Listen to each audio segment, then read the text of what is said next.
Good evening, everyone. Welcome to this week's edition of Tuesday Evening Happy Hour with Back to Basics Dog Training. For those of you who don't know me, those of you that know me, I'm Leon. I'm the trainer here over at Back to Basics Dog Training. And each and every Tuesday evening at 8 o'clock Eastern Standard Time, I bring you this live free dog training Q&A session where all your training issues or behavioral issues, questions you have about it, I will be more than happy to help you guys bring your dogs back to balance. And that's my main goal. So if you're watching now live or later on the replay, please shoot a comment. Let me know you're watching, where you're watching from. And of course, ask your questions. The more questions you guys ask, the more jacked up I get, and the more I'll just keep answering. So, with that being said, I'm going to start off with the topic of the week. Topic this week, or subject for this week, is I got the privilege of working with a lovely couple yesterday. They had two dogs previously. They, about a week ago or so, adopted another dog, and the new dog was showing some unwanted behaviors. What do I mean by that? When the other dogs would come by, you'd hear that low guttural growl.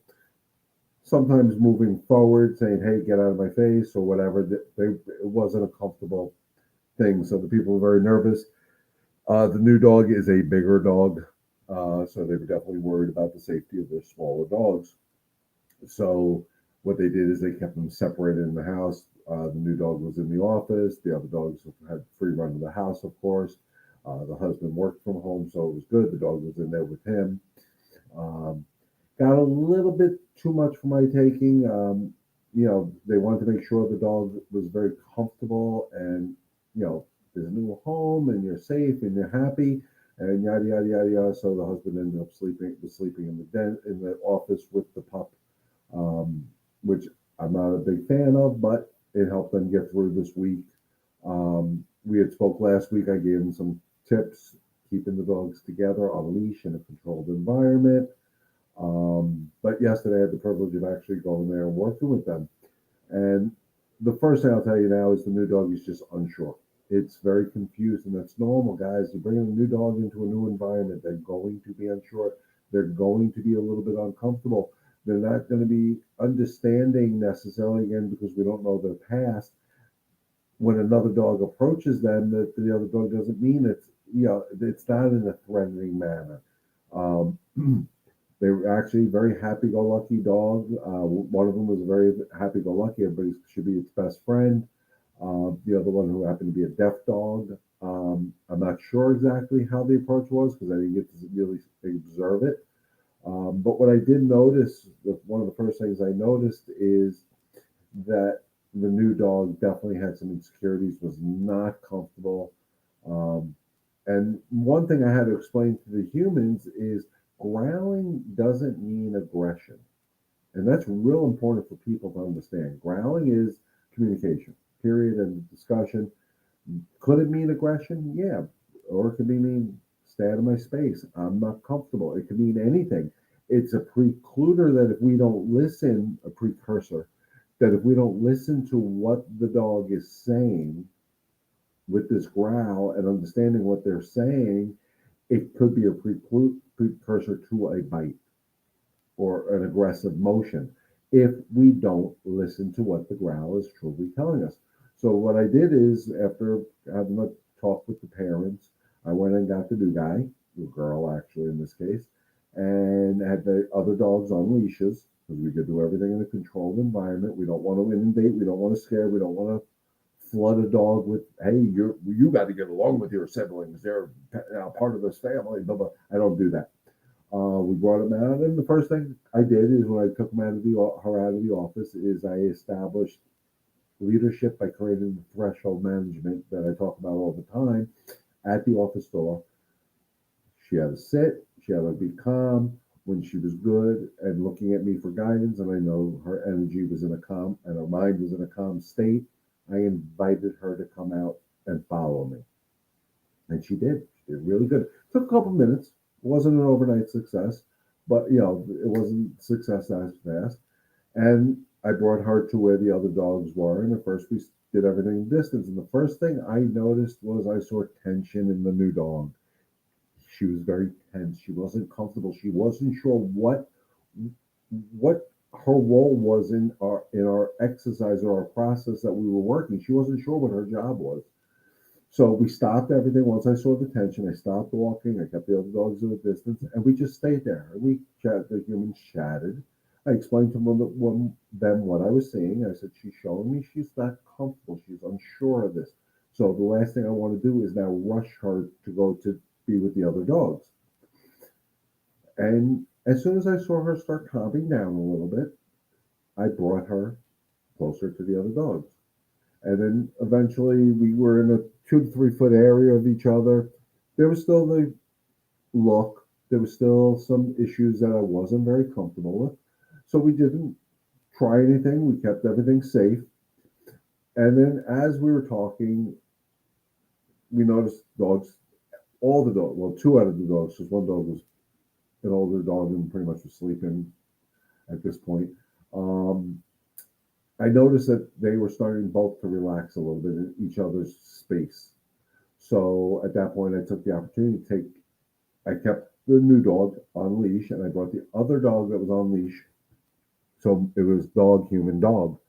And what I noticed from the girl I was working with is that she went into complete avoidance stage, which was actually good because if anybody follows what I say, one of the things that how dogs process things differently than we do, you know, they go through the stages fight, flight, avoidance to get to submission. So sometimes they have to go through that.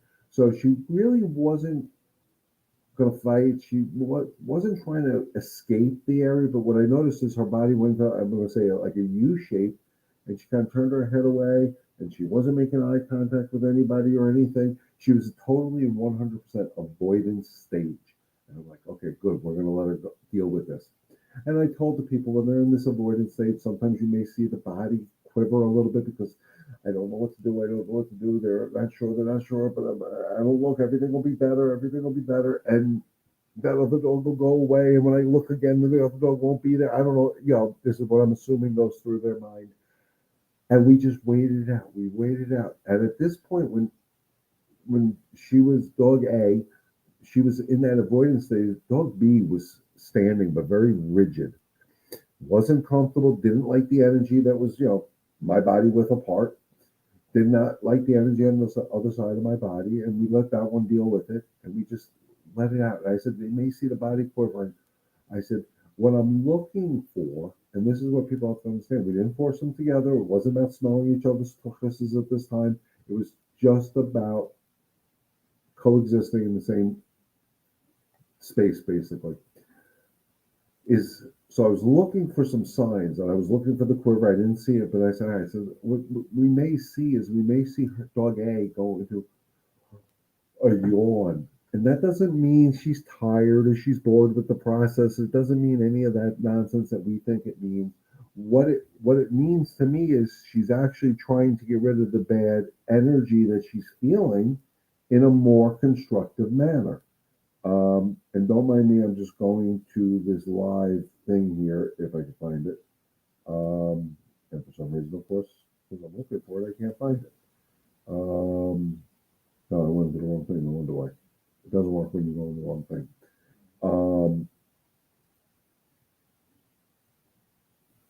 just bear with me here because I'm not seeing a lot of viewers. I just want to make sure I'm not missing anything. And sometimes when I do it this way, I get to see more. Um,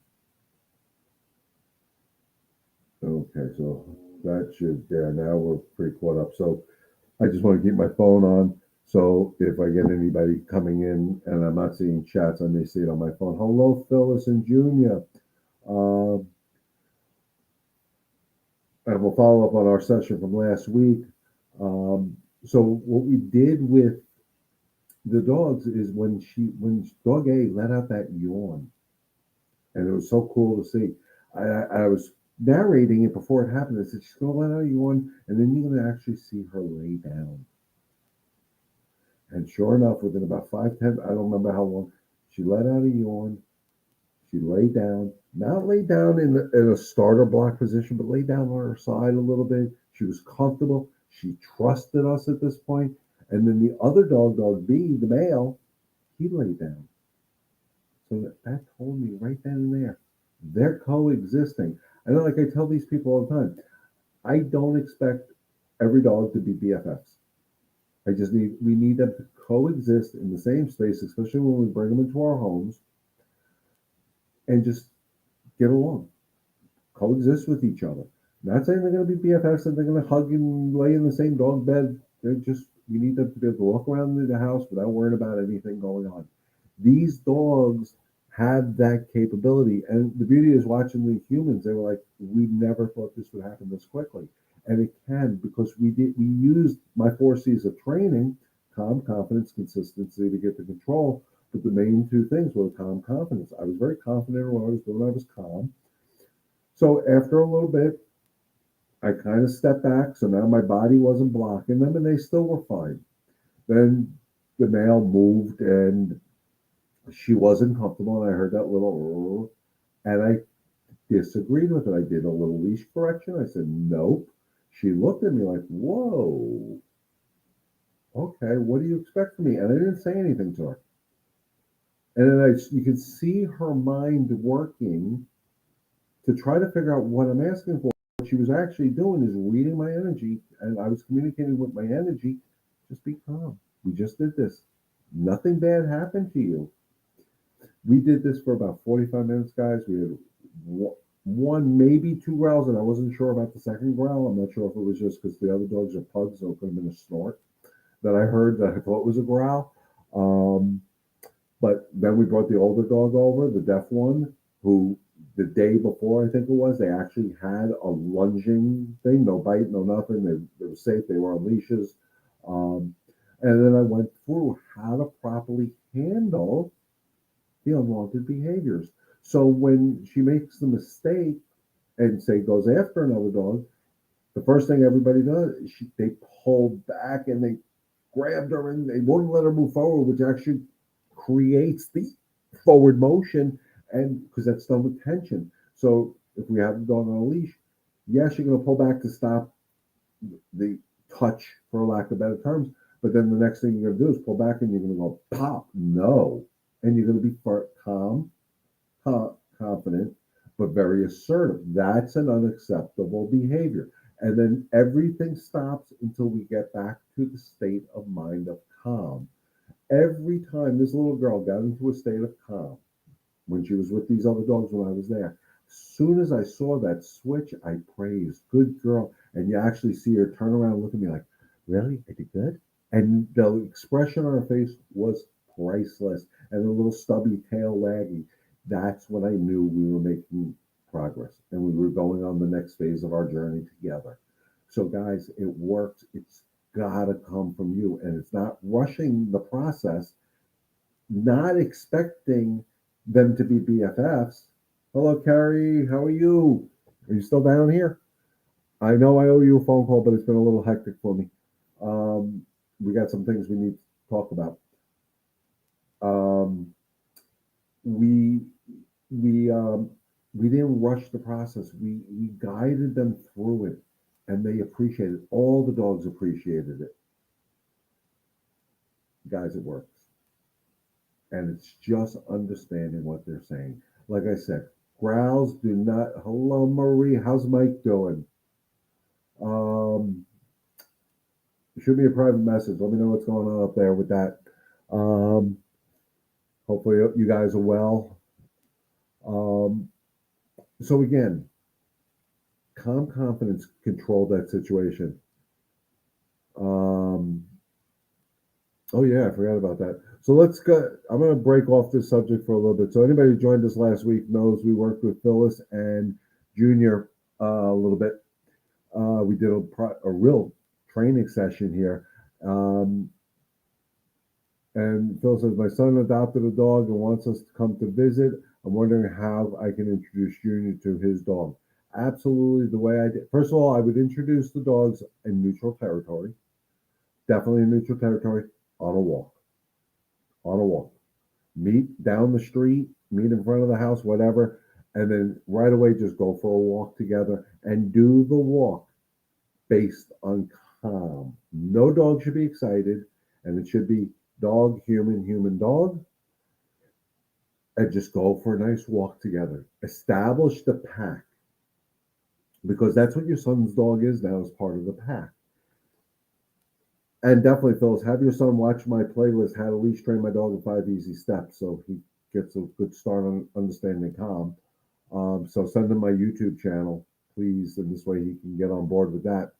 Um, but you introduce the dog with a pack walk, and it's not about, again, guys. When I do introductions, it's not about the dog's nose to butt, face to face. It's not. It's all controlled.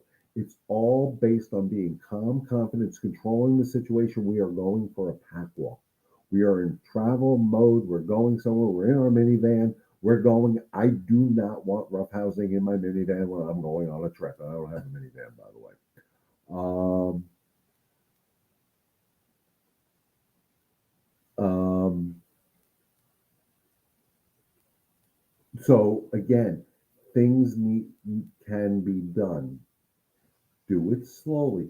Then the next step, Phil, is what I would do is when you go back to the house, again, everything is calm, controlled with confidence, is your if you're meeting at your son's house, your son goes into either and his dog go into the house first or into the yard first. If there's a yard, I prefer the yard. Um, and then you go in and you invite Junior into the yard threshold management 100%. If you guys think they're calm, just drop the leashes and observe. And don't take them off. Drop the leashes. Because this way, if you need to get them quickly, you have leashes to grab.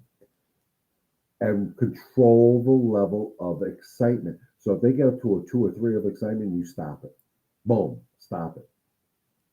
Because they need to understand the humans are in charge. They are not allowed to get overly excited. They don't know each other yet.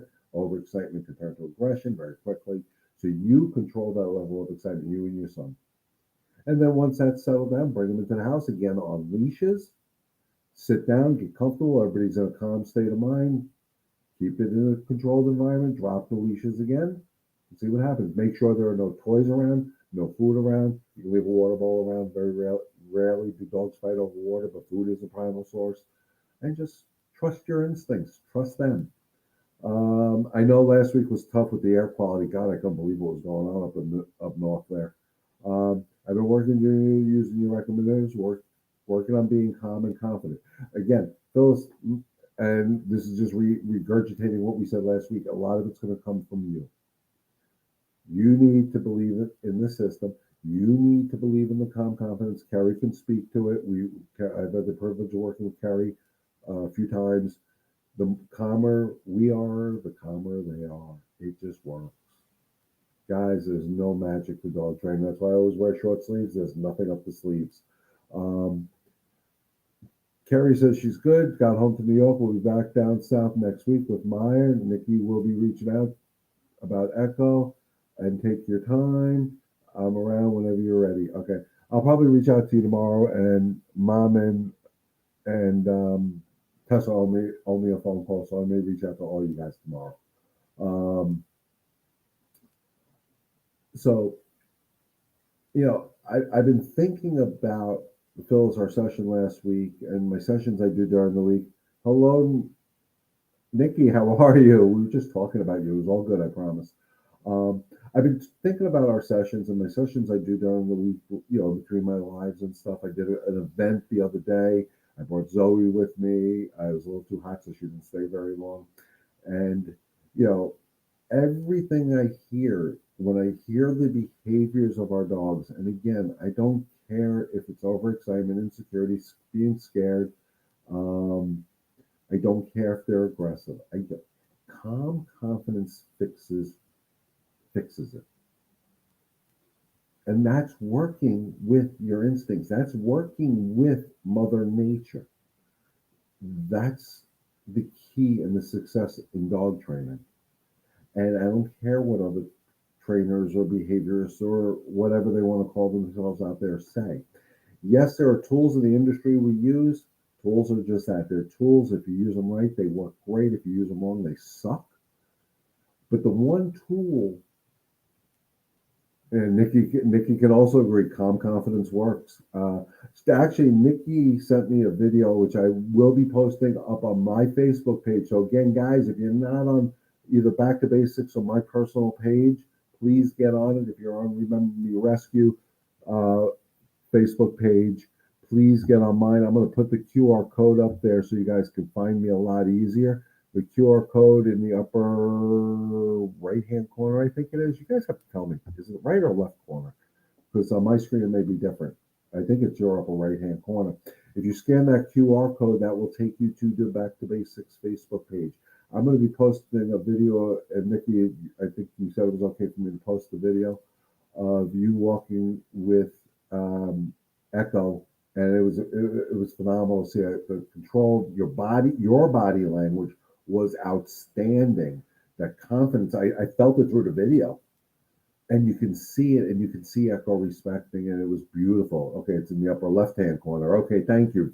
Finally, I know what I'm talking about a little bit. Um, so if you scan that QR code in your upper left hand corner, that will take you directly to the Back to Basics Facebook page, guys.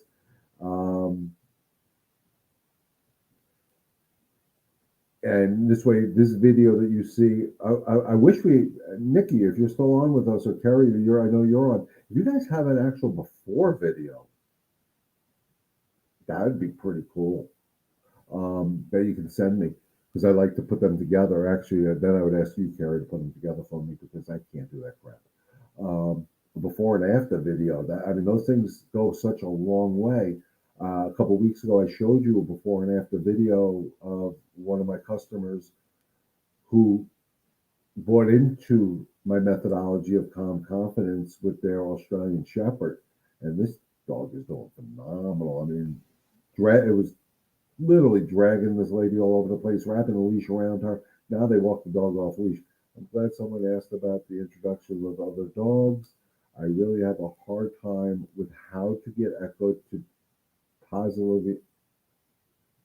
I'm going to assume that's interact um, or introduction. I'm not sure what that is. Um, eh, Nikki and everybody watching, of course, when we introduce dogs to another dog, it's not about excitement. It- that's a recipe for disaster. I need to do a video on this, um, really showing, because dog parks are the biggest sense of excitement, how to properly introduce dog into a dog park. Reason being is excitement turns to aggression. When you have dogs on leash and you're introducing them and they're excited and it gets a little too much, again, excitement turns to aggression extremely, extremely quick, from happy-go-lucky playing to boom, rattlesnake, and nobody knows what caused it. Well, what caused it is definitely 100% overexcitement. So why set them up for failure? When we're on leashes, it's about structure, it's about leadership, it's about traveling. It's not about, maybe we can work out something with you helping us with Meyer and Echo next week. Yeah, let me know, guys. I mean, I'll take the drive. I'll meet you guys. Echo is always excited. I feel like I don't know um, how to control that to make it less exciting. I want her to be able to be with other dogs. Absolutely, that can happen. Not to be cocky, I know if I took Echo's leash, it would be almost an instant change. Um, um, they would just get the energy. And I would disagree. And guys, when you want to disagree with excitement, in my case, it was a bit, it may be my dog's son is 4 months old. Oh, yeah, I would actually, Phyllis, if you can, wait a little bit. Let your son first establish calm. He needs to join us. Um, Teach him what I taught you, because that's hence together we can help one dog or one family at a time. If you can get your son on board with my methodology, that's where the saying together we can help one dog or one family at a time is you can help them. You can guide him on this journey. Um, but he should master the walk calm now. Right now, started day one. He should have started this already. have them follow my playlist on how to leash train the dog. Please, please, it will help the coexistence of Junior and his dog so much better. But he's got to be able to keep his dog calm. Otherwise, it's setting Junior up for failure, and I don't want to do that. Junior has enough insecurities where that can put you back, and we don't want that. Um, we haven't introduced them aside from once, and it was very quick. And now Meyer and I will be staying with Nikki and Echo. Yeah, so we need to get on a conference call, ladies, so we can work this out because we need this to be successful. Um, Phyllis, please share my lives with him. Have him join us. I think we can definitely. I know we can definitely help. Um, and I know you're buying into the system. You're working on yourself, and you're going to see success. Nikki, I know you've been doing a great job with it. Kerry, I know you've been doing a great job with it. And if you guys just take Kerry and Nikki, I'm talking about, even if I'm not there at the introduction, just take what I say. To breathe in the roses, blow out the candles, trust yourself, go with calm confidence. You're going to see these kids get along. Maya's a good dog. I know her. I haven't really physically worked with Echo yet. Echo just seems like a happy-go-lucky goofball to me. Um, Nikki, you can control that excitement. So when you're trying to control the excitement, don't let it build up. Don't let it build up. Don't let it build up. Problem when we try to correct our dog's unwanted behaviors, be it being overexcited, being leash reactive, being aggressive. I don't care what it is. We wait for the explosions and then we try to correct it. Well, don't do that. Don't wait for the explosion. Look for the first sign. If I'm working with Echo and I see another dog, I'm going to start watching Echo. But as soon as I see anything but a happy prance when I'm working, boom, I'm going to check her up right there. I'm going to catch her at a level 3. I'm not going to wait for her to get to a 7 or 8.